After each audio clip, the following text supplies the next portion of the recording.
আসলাম, আবার ওই দিক দিয়ে ওই পথেই ফিরে আসলাম। ফিরে এসে আমি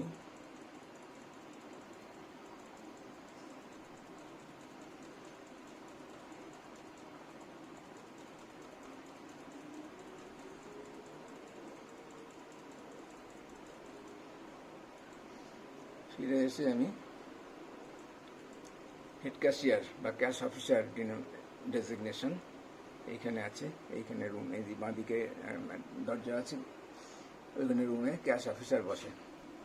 সঙ্গে সঙ্গে ক্যাশ অফিসারকে জানাতে গেলাম, উনি পুরো ক্যাশ ডিপার্টমেন্টের ইনচার্জ। এই যে এরা বুঝতে পেরেছে আমি বলতে বলতে রেখেছি টাকা শর্ট আছে 53,000। ও চলে এসছে।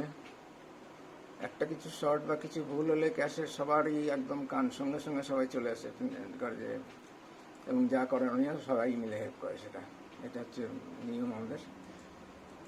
ঠিক আছে, একটু স্লো করে দিই। আমাদের ক্যাশ খুঁজতে 1 ঘন্টা নিলে হবে না, বলে দিলাম। ও ছেলেটাও শুনে নিল। আমি কাউন্টারে বসে যথারীতি নিজের কাজ করতে লেগে যাবো। 53,000 টাকা আমার শর্ট, এবং এটা যে ওই ছেলেটারই শর্ট। তখন তো চুরি করা তো জানা নেই, আমরা ভেবেছি, সবাই ভেবেছি যে দেয়নি। এরপরে ডিটেক্ট হওয়ার পর ওকে ফোন করা হবে, এবং হামেশাই হয় যে ক্যাশ জমা দিতে আসে, সে ভুল করে না দিয়ে চলে যায়, অথবা আমরা ভুল করে চাই না এবং সে চলে যায়।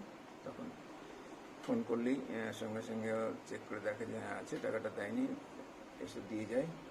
অথবা আমরা ফোন করার আগেই বা মেলানো